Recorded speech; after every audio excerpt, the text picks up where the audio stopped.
Bienvenue dans Focus Sportpreneur, là où l'entrepreneuriat rencontre l'énergie du sport. Je suis Vanina, passionnée de basket et experte en gestion événementielle. Ici, on parle de résilience, de discipline et de leadership, mais surtout de parcours inspirants et de stratégies concrètes pour structurer et développer ton activité. Parce qu'en business comme sur le terrain, c'est la vision et l'entraînement qui font la différence. Prêt à entrer dans le game ?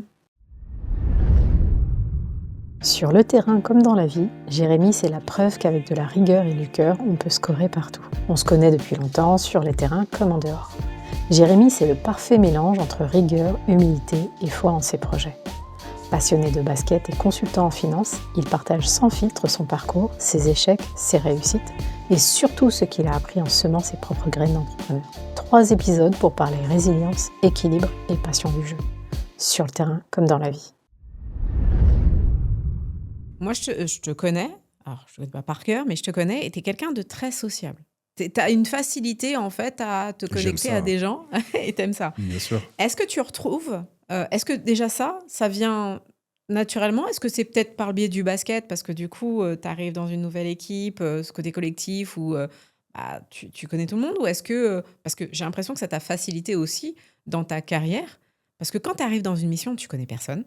C'est pas comme des fois, tu n'as pas le temps en fait de connaître tout le monde non plus. Bien sûr. Et il faut aller vers les gens. Déjà, au contrôle de gestion, en tant que contrôleur de gestion, même en salarié, il faut aller chercher les services, aller chercher la personne qui va t'apporter l'information ou avec qui tu vas travailler. Il faut avoir ce côté social. Comment toi, tu le vois dans ton... J'en reviens à ma source. Je vais te dire une phrase toute simple. Aimons-nous les uns les autres. Mais c'est tellement simple, c'est tellement simple. J'aime les autres, j'aime les gens. Donc forcément, au bout d'un moment, enfin, j'exagère bien entendu, je grossis le trait, mais au bout d'un moment, tu finis par... t'arrives dans une équipe, la première chose que tu dis, on va manger. Bon, attendez, vous allez tout le temps à la cantine d'entreprise, venez, on sort, on va boire un verre. Ça, c'est d'ailleurs un ancien responsable qui m'a appris ça. Un truc tout bête.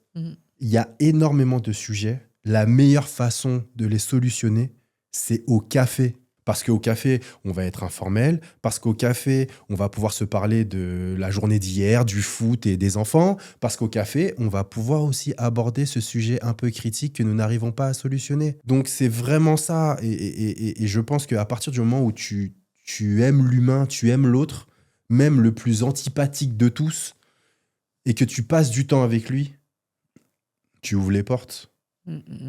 Tu ouvres les portes. Ça demande. C'est quelque chose qui est très demandeur parce que tu peux tomber sur des gens qui sont envahissants, qui te mangent le cerveau, comme je dis souvent. Mais si tu acceptes ces efforts-là, en général, je te donne, tu me donnes. Ouais, Je te dans donne, l'échange. tu me donnes, tu me donnes, tu me donnes, tu me donnes, tu me donnes. Ouais, créer des relations, parce que du coup, tu as les relations en fait personnelles et le fait d'être hyper sociable, etc. Et après, c'est comment tu bascules en fait professionnellement. Et là, tu l'as fait, tu me l'as dit.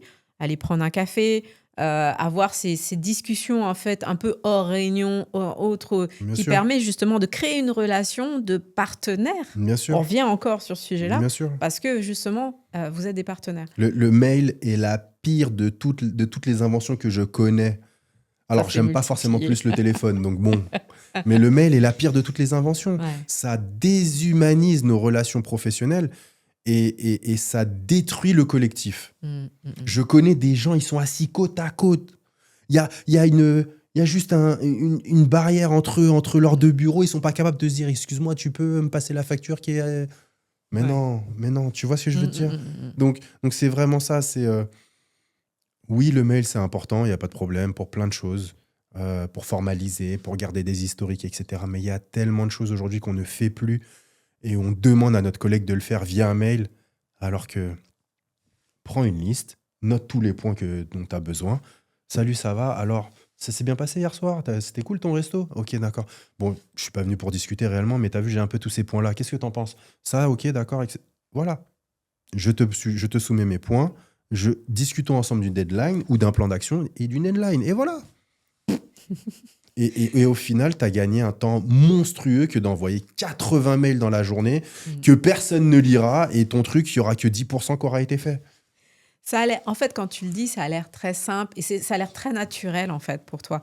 je pense que tout le monde n'a pas forcément cette compétence ou ce soft skills qui fait que du coup, il va aller vers l'autre, etc. Pour moi, c'est quelque chose qui peut aussi, quand on l'a pas naturellement, qui s'apprend. Et là où tu sors de ta zone de confort au fur et à mesure. Et que du coup, quand tu le fais une fois, deux fois, tu dis « Ah ouais, c'est pas mal en fait ». Ou finalement, je suis à l'aise en fait avec ça. Bah, vas-y, je recommence, je réessaye. Et ça, c'est sortir de sa zone de confort, se challenger. C'est comme, Ouais, c'est ça. tu vois, toi ici, moi, j'avais pas je me posais même pas la question, c'est est-ce que ça va aller ou pas. Toi, tu dis, bah, ça va te sortir de la zone de confort. Regarde, depuis tout à l'heure, on parle, on est à l'aise. Non, après, c'est normal. Quand même, à partir du moment où tu commences à faire des choses dont tu n'as pas l'habitude de faire, tu te poses quand même quelques questions. Est-ce que ça va le faire? Est-ce que je vais être bien? Est-ce que je vais pas être bien? Est-ce que je vais apporter... Le but, c'est d'apporter quand même une petite valeur ajoutée, de mettre sa petite pierre à l'édifice. Pour toi, pour moi, pour le monde, tu vois, je veux dire. Souvent, les entrepreneurs disent essaye d'avoir une idée qui te permettra de changer le monde. Et quand on regarde cette phrase, on se dit « Ah bah ouais, mais je vais jamais trouver l'idée qui va changer le monde. » Mais en fait, le but de changer le monde, c'est pas forcément de changer la terre entière. Mais déjà, commence par essayer de changer ton monde. Et ton monde, parfois, bah, c'est juste ta relation avec ta femme. Donc finalement, c'est des choses qui peuvent être très simples et très, très minimes. Ok. On va revenir un peu sur le sport. Le lien, en fait, du coup, tu as commencé tu m'as dit à 13 ans? 13 ans, ouais. J'ai commencé à 13 ans, j'ai arrêté à 40, beaucoup. Ouais, 40, coup, il veut pas donner son âge, en donnant un peu son âge. 42, il n'y a pas de problème.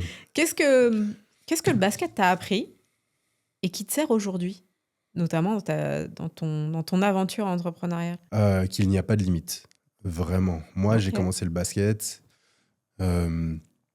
et le coach emblématique du club où j'ai commencé, paix à son âme, m'a dit quand je suis arrivé en dernière année cadet, j'étais surclassé, je jouais avec les seniors, mais il m'a dit, et c'est vrai que une fois qu'il m'a dit ça, j'ai compris beaucoup de choses qui ont pu se passer auparavant. Il m'a dit, t'es pas un mauvais joueur, mais tu joueras jamais plus haut que la départementale. 4 ans après, je suis revenu, j'étais en National 3. Et en fait, alors c'était pas le but, hein, je l'ai pas fait, tu sais, souvent, ouais, non, j'étais revanchard, rien de tout ça. Mais en fait, ça m'a surtout appris dans le sport t'apprend que oui, quand tu te dépasses, tu peux vraiment atteindre des niveaux que tout ton environnement et même toi-même ne pensaient pas pouvoir atteindre. Le sport t'apprend que no pain, no gain, mais il y a vraiment des gains, il y en a vraiment. Le sport t'apprend la relation aux autres, à vivre dans un groupe. Le sport t'apprend la résilience, t'apprend l'abnégation. Le sport t'apprend la transmission, la communication. Le sport collectif, et aujourd'hui, mon fils fait un sport collectif et je trouve ça extraordinaire. Tout le monde devrait en faire, quoi. Tout le monde devrait en faire. Il y aurait déjà moins de guerres, je pense. Ah, peut-être pas. Je dis peut-être des conneries. mais vraiment, enfin, Et puis, aujourd'hui, moi, mes frères viennent tous de ce sport-là, quoi. Enfin, et pourtant, je les ai pas rencontrés forcément très jeunes. Je les ai plus rencontrés dans la vingtaine, tu vois. Mais aujourd'hui, c'est ton pied, mon pied. T'as un problème, appelle-moi. T'inquiète, j'ai ton dos. Je protège ton dos. J'en profite, petite dédicace à la team 118 de 118. Je pense qu'ils se reconnaîtront. On connaît les failles. On connaît ça. T'as d'historique. Équilibre. Mais tu l'as dit, en fait, Est-ce que le basket t'a aidé à te sociabiliser? Non, j'étais déjà social. T'étais déjà social. Je suis un animal social, moi. Non, mais moi, je peux pas vivre sur une île tout seul. Robinson Crusoe, j'ai un poster dans ma chambre. Je sais pas comment il a fait, le mec. Mais j'aurais peut-être pu réussir parce que j'aurais parlé aussi à... Alors moi, j'aurais eu plein d'amis sur l'île. Moi, j'aurais eu des arbres, des chiens, des chats, des grains de sable. Ça ne m'étonne pas de toi. Ouais, non, toi, franchement, ça m'étonne de toi. Et si tu devais faire un parallèle entre un match difficile et une mission compliquée? Ah, c'est une excellente question, ça. J'ai jamais réfléchi à ça. Parce que tu en as eu des missions complexes. Bien sûr. Et j'ai transpiré, crois-moi, comme sur un match difficile. C'est bien que tu me dises ça parce que je vais dire un truc qui ne me concerne, mais alors pas du tout. Et je suis très mauvais là-dessus. C'est accepter la défaite. Je suis très, très mauvais là-dessus. Mais quand je dis accepter la défaite, c'est dans le but de pouvoir l'analyser pour savoir mieux rebondir. Mm. Le parallèle entre un match difficile et c'est ne lâche pas. Mm. Tu sais, les Américains, ils disent souvent la différence entre ceux qui réussissent et ceux qui ne réussissent pas, c'est ceux qui se sont montrés tous les matins. Mm. Tu vois? Et c'est vraiment ça. C'est dans un match difficile, ça devait pas arriver. Ok, on passe. C'est quoi l'action d'après? Ça devait pas arriver. Ben on passe encore. C'est quoi l'action d'après? Et avoir cette mentalité de se dire, on va y arriver. Mm. À un moment ou à un autre, on va y arriver. Et dans le monde professionnel, je pense que c'est vraiment la même chose. Il faut se mettre des objectifs très hauts, le plus haut possible. Mais une fois que tu rentres dans le day-to-day work, oublie tout ça. Mm. Ça, c'est du domaine du rêve. Maintenant, c'est quoi l'action à réaliser maintenant? Et surtout, c'est maintenant. C'est maintenant. J'ai une affiche j'ai écrit sur une affiche un truc qui est extrêmement simple et qui m'a vraiment fait progresser sur énormément de choses. C'est finis ta to-do list. Tu vas peut-être pas la finir aujourd'hui. Et plus tu montes, en général, tu la finis jamais. Quand il y a une action qui sort, il y en a 12 qui rentrent. Donc, tu la finis jamais et tu dois certainement faire des choix. Mais finis-la. Pas demain. Pas dans 2 heures. Finis-la. Et ça, c'est valable pour toutes les choses dans la vie, tu vois. Appelle cette personne que... C'est nul parce qu'en fait, j'ai l'impression vraiment de faire le podcasteur et je trouve ça... On est dans un podcast, jusqu'à preuve du contraire, là on y est. Mais appelle cette personne que tu dis que tu vas appeler depuis 6 mois. Va déposer cette feuille aux impôts que tu dois déposer depuis 3 semaines. Fais ce virement que tu dois faire depuis 2 heures. Tu vois ce que je veux dire? Fais ton engagement avec toi-même. C'est ça que tu me dis en fait. C'est exactement ça. Va jusqu'au bout de ton engagement. Ça. Toi-même, tu prends des propres engagements avec toi-même. Fais-les maintenant. Maintenant. Bon, bah là, c'est clair. Appelle la personne que tu avais mis dans ta liste depuis je sais pas combien de temps. Arrête de fumer cette cigarette et de boire cette bière de trop. On se connaît. Est-ce que dans ton parcours, tu as eu des doutes? Mais j'en ai tous les jours. Ok. J'en ai tous les jours et heureusement. Et je pense que ça doit faire partie de... Ça doit être quelque chose qu'il faut savoir deal with it. Il faut être capable de vivre avec ça. Il en faut. Est-ce que j'en suis capable? Est-ce que j'ai bien fait les choses? Est-ce que j'ai eu la bonne posture? Est-ce que j'ai parlé correctement? Est-ce que j'ai pas été trop dur? J'ai mis un tampon à un mec là. C'est la première fois de ma vie, mais je pense que c'était vraiment nécessaire, tu vois.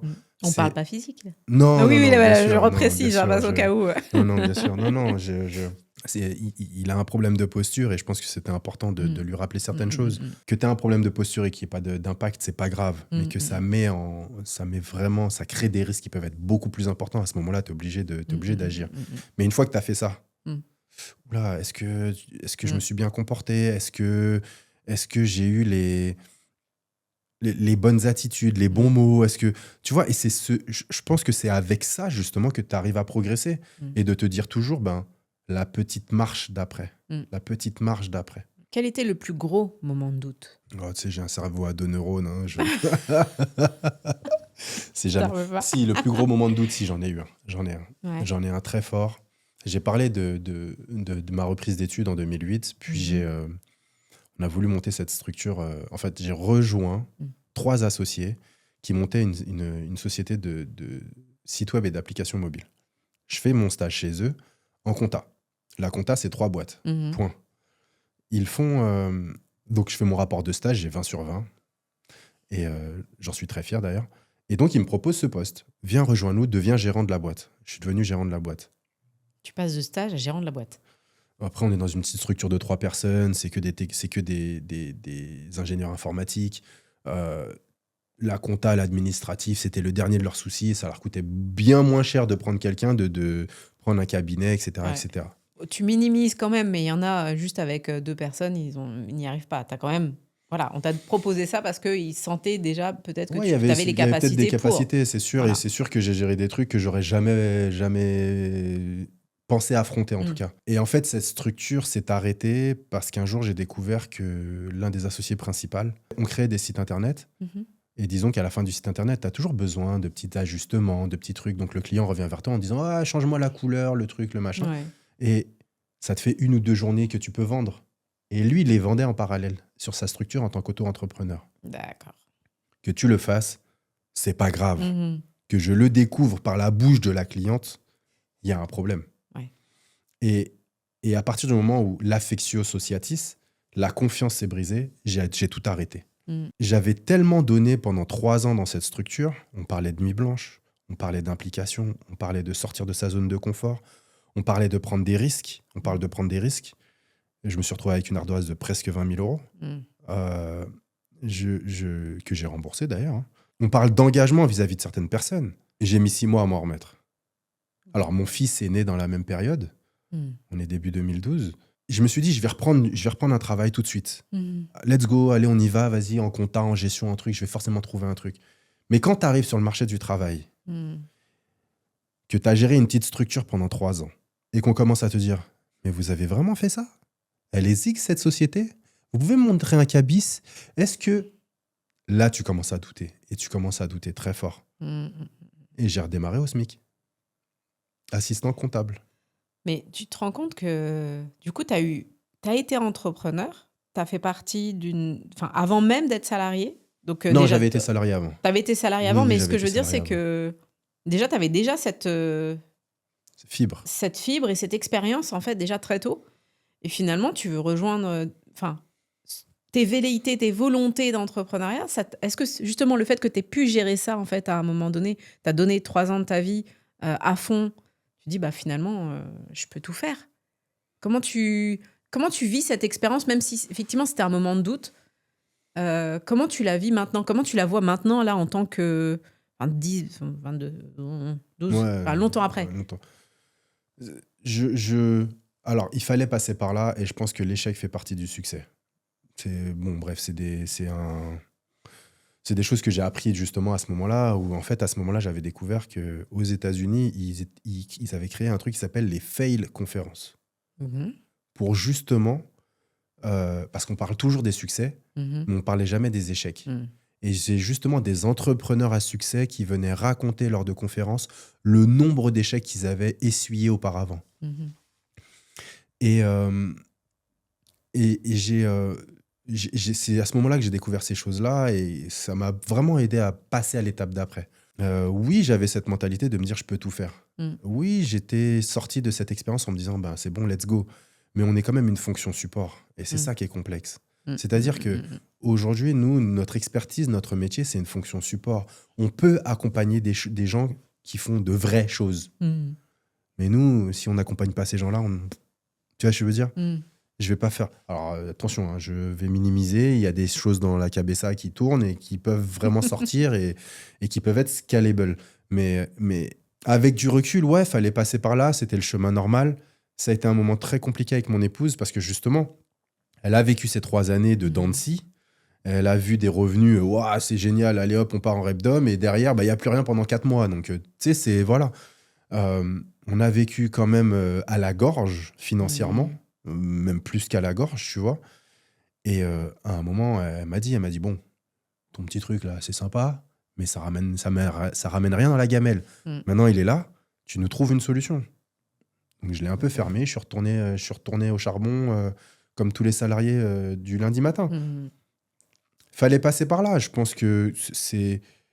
Quand je parlais d'équilibre, c'est à ça que te permet d'avoir un partenaire de vie. C'est ça, c'est te ramener à des choses beaucoup plus terre à terre, à te structurer, parce que j'aurais été tout seul à ce moment-là et je repartais en bille en tête sur un autre projet, alors que j'ai une ardoise de 20 000 sur les épaules et que j'ai peut-être un gamin qui est en train de naître, tu vois. Donc, ouais, ça a été un très gros moment de doute. Avec du recul, même des années après, je me suis dit, est-ce que finalement, je ne suis pas tombé, je déteste le terme, je n'ai pas été dans une sorte de dépression. Parce que tu te lèves pas le matin, tu tournes en caleçon toute la journée, tu regardes des trucs complètement débiles à la télé, des trucs qui sont à l'opposé de tout ce que je suis, tu vois. Je regarde vraiment pas la télé. Si, le foot, le basket, ça, y a pas de problème. Et donc, ça a été... et puis, t'es seul. T'es seul. Hein. C'est la solitude de l'entrepreneur. Tu la vis au quotidien quand t'es dans l'aventure, mais quand t'échoues... alors là, vas-y. Comment tu remontes, comment tu arrives à rebondir. Et tu dis plusieurs choses là. C'est déjà comment bien s'entourer, parce que t'as travaillé avec des personnes, quelqu'un qui a trahi ta confiance. Mhm. C'est comment compter, en fait, comment avoir confiance et savoir s'entourer de personnes, en fait, fiables quand tu lances un projet. Et pour moi, je trouve ça important parce que, 3 ans de ta vie, si à un moment c'est compliqué, tu peux pas. Je pense qu'il y aura toujours une part de risque à partir du moment où tu t'associes avec quelqu'un. Mm. Il y en a toujours une, parce que même si tu t'associes avec cette personne qui est l'équivalent de ton frère, et même plus encore, demain, cette personne, elle rencontre un partenaire de vie ou une partenaire de vie qui lui retourne le cerveau, tu n'y pourras rien du tout. Donc, il y a toujours une part de risque, et c'est aussi pour ça que l'entrepreneuriat peut apporter autant de gains. C'est parce que tu as du risque humain, tu as du risque émotionnel, tu as du risque sentimental, psychologique, financier. Enfin, des risques tellement importants que forcément, les gains sont proportionnels au risque que tu engages. Mais les échecs aussi peuvent être aussi autant douloureux dans l'autre sens. Donc, choisir des bons partenaires... En fait, ce que tu dis, c'est toi choisir et ton nez, le bon partenaire, mais en acceptant aussi ce risque que ça pourrait en fait ne pas marcher. Mais du coup, toi, tu penses que maintenant, tu pourrais rebondir plus facilement que justement... Oui, parce que j'ai appris une chose, c'est ne mets pas toutes tes billes dans le même panier. Voilà, à partir du moment où... Mon erreur, et c'est pour ça que ça a été douloureux, c'est que toutes mes billes, j'en avais 2 dans le paquet, tu vois, donc il n'y en avait pas beaucoup, tu vois, mais toutes mes billes, je les ai mis dans ça. Donc forcément, quand il n'y avait plus de billes, je ne pouvais plus jouer, quoi. Donc c'est ça, c'est pour ça que je te disais, je me sens plus comme un agriculteur qui plante des graines. C'est qu'aujourd'hui, j'ai compris ça, je l'ai bien appris, et voilà, je sème. Mais je sème pas, j'essaye de semer un peu de blé, un peu d'orge, un peu d'épeautre, un peu de trucs un peu différents un peu partout. Ça pousse pas, écoute, c'est relou, ça fait très mal, parce que parfois tu mets des petites sommes très rondelettes, et que ça aurait pu payer un beau voyage.